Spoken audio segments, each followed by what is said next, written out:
श्री स्वामी समर्थ, जय जय स्वामी समर्थ. स्वामींचं नाव घेऊन मी या व्हिडिओला सुरुवात करते.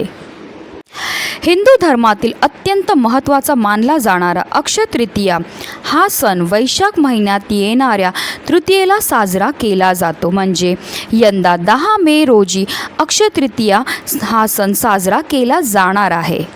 अक्षय तृतीयेला आखाजी किंवा अक्षय तीज असे सुद्धा म्हटले जाते. अक्षय तृतीया हा 3.5 मुहूर्तापैकी एक असलेला अत्यंत महत्त्वाचा सण आहे. या दिवशी विवाह, गृहप्रवेश किंवा सोने खरेदी, बरीच लोक ह्या दिवशी नवीन वाहन खरेदी करतात. अक्षय तृतीयेला अतिशय सुंदर योग हे जुळून येत आहेत आणि या योगांमध्ये आपल्याला माता लक्ष्मीची पूजाही करायची आहे. अक्षय तृतीयेला पौराणिक महत्त्व देखील आहे. या दिवशी द्वापर युगाचा शेवट आणि महाभारत युद्धाचा शेवट झाला होता. तसंच या दिवशी सत्ययुग आणि त्रेतायुग सुरू झाले होते. भगवान विष्णूने नर नारायण आणि परशुराम अवतारही अक्षय तृतीयेला घेतला होता. अर्थात या दिवशी भगवान परशुरामांचा जन्म झाला होता. परशुराम हे भगवान विष्णूंचे 6वे अवतार आहेत. तसेच असं म्हटलं जातं की या दिवशी माता गंगासुद्धा पृथ्वीवर अवतरली होती.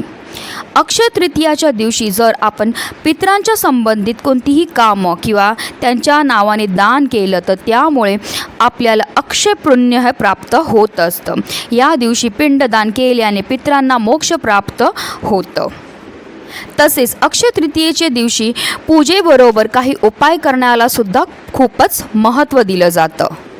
आणि म्हणूनच अक्षय तृतीयेच्या दिवशी आपल्याला घरात ही एक वस्तू घेऊन यायची आहे. ही वस्तू आपल्या घरामध्ये आणल्यामुळे फक्त 24 तासामध्ये आपल्या घरामध्ये पैसा हा येऊ लागेल. धन येण्याचे अनेक मार्ग हे मोकळे होतील आणि पुढील 33 वर्ष आपल्याला धन, धान्य, संपत्तीची कमतरता पडणार नाही. अतिशय प्रभावी आणि महत्त्वाचा असा हा उपाय आहे, ज्याबद्दल सविस्तर आणि महत्त्वाची अशी माहिती मी तुम्हाला या व्हिडिओमध्ये देणार आहे.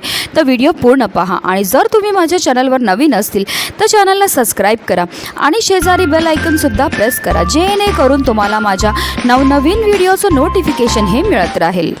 अगदी तुमच्यापासून माझ्यापर्यंत प्रत्येकजण खूप मेहनत करतो, खूप कष्ट करतो, जेणेकरून आपल्या जीवनामध्ये सुख समृद्धी नांदेल. पण बऱ्याचदा काय होतं ना, आपल्यामध्ये काही दोष असतात किंवा आपल्या घरामध्ये काही दोष असतात, त्यामुळे सुद्धा आपल्याला कोणत्याही कार्यामध्ये यश हे मिळत नाही. आपण मेहनत तर करतो, कष्ट तर करतो, पण आपल्या कष्टाला आपल्या नशिबाची साथही मिळत नाही. आपल्या घरी पैसा तर येतो, पण आलेला पैसा आपल्या घरामध्ये टिकून राहत नाही. आणि म्हणूनच आपल्याला हा प्रभावी उपाय करायचा आहे. ही एक वस्तू जी आहे, जी मी ह्या व्हिडिओमध्ये सांगणार आहे, ती आपल्याला आवर्जून आपल्या घरी घेऊन यायची आहे. ही वस्तू आपल्या घरी घेऊन आल्यामुळे आपल्या कष्टाला, आपल्या नशिबाची साथ मिळायला लागेल, ज्यामुळे जी अप्राप्त लक्ष्मी आहे ती आपल्याला प्राप्त व्हायला लागेल.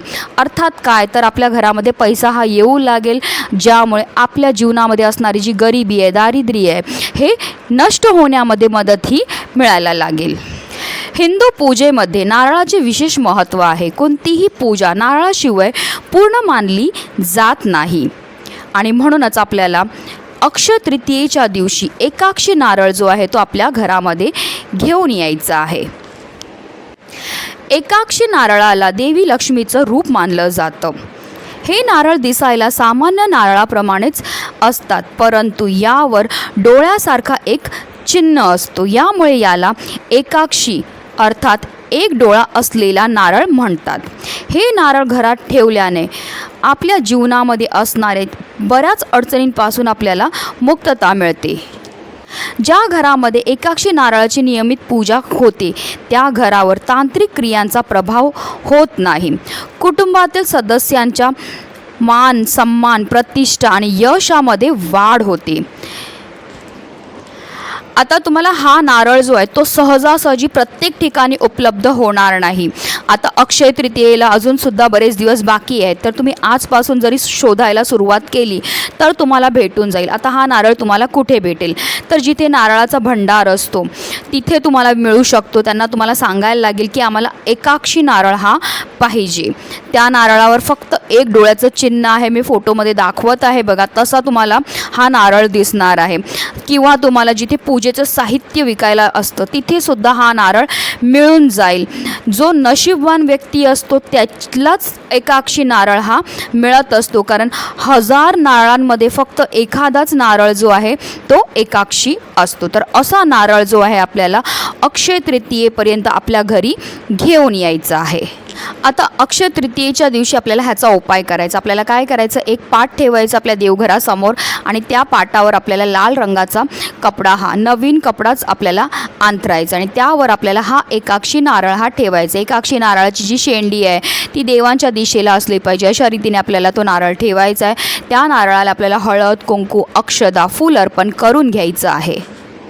त्यानंतर आपल्याला 108 वेळा माता महालक्ष्मीचा जो पण तुम्हाला मंत्र येतो त्या मंत्राचा जप करायचा आहे. त्याचबरोबर आपल्याला 3 वेळा महालक्ष्मी अष्टकमचं सुद्धा पठण करायचं आहे. त्यानंतर आपल्याला काय करायचं आहे, ज्या कपड्यामध्ये आपण लाल कपड्यामध्ये वरती हा नारळ ठेवलेला आहे त्याच कपड्यामध्ये आपल्याला त्या नारळाला गाठ मारून एक पोटलीसारखी तयार ही करून घ्यायची आहे.